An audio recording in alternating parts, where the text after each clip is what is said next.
It's Winnie the Pooh's favorite treat. It's sweet and sticky, and it's all produced by an industrious and intelligent insect whose miniature society is one of the most sophisticated in the animal kingdom. It all begins in a field where worker honeybees suck nectar from flower blossoms such as clover. They store it in their honey sac, then return to the hive where other worker bees suck it out and chew it, breaking down the nectar's complex sugars into two simple sugars called glucose and fructose. The bees then deposit the nectar into the cells of the wax honeycombs they've built. They fan it with their wings until most of its water content evaporates in the warm air of the beehive. What's left is thick and gooey honey. The bees then cap each honey-filled cell with beeswax. That's when the beekeeper steps in. Bees will sting if taken by surprise, so the beekeeper sprays the hive with smoke from burning pine needles, a scented warning that foreigners are about to enter the hive. Inside the hive are wooden frames hanging side by side, each holding a honeycomb. A hive can house hundreds of thousands of bees, all descendants of the prolific grand poobah of beedom, the queen bee. She's the big one in the middle. The queen bee lays up to 2,000 eggs a day, creating the workforce needed to feed and protect the colony. But the beekeeper tricks the colony's defenders. He replaces the hive's cover with a device called a bee escape, which smells like cherries. Bees dislike the scent, so most fly to the bottom sections of the hive.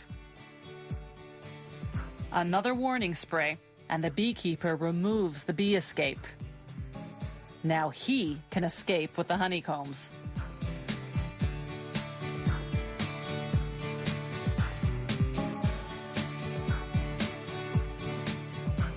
Inside the honey factory, they put the honeycomb frames on what's called an uncapping machine. Like a razor, it shaves the wax caps off the honey-filled cells of the combs. They scrape off the remnants manually.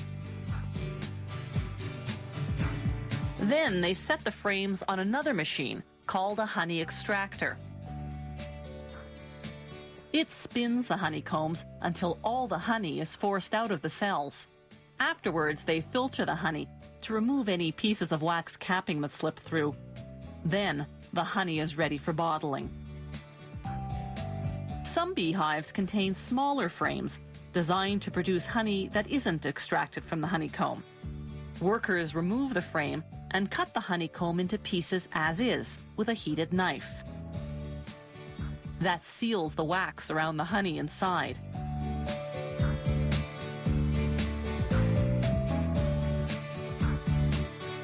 You eat it, wax and all.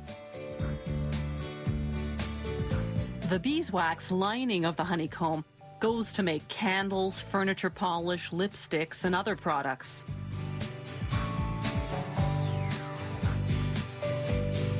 When producers have more liquid honey than they can sell, they simply let it granulate, develop sugar crystals, and turn hard and white. Then, when the orders come in, they return it to its original liquid form by heating it to 130 degrees Fahrenheit. They vacuum clean the jars.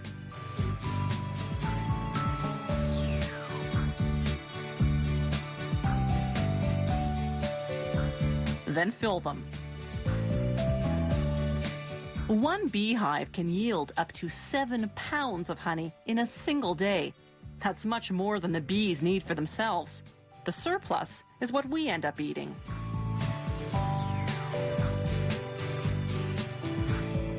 Honey production today is both efficient and humane. For centuries, the only way to harvest honey from hives had been to kill the bees. Then, in 1851, an American beekeeper invented a way to get the honey, yet spare the bees. His method, with the removable honeycomb frames, is the one we still use today.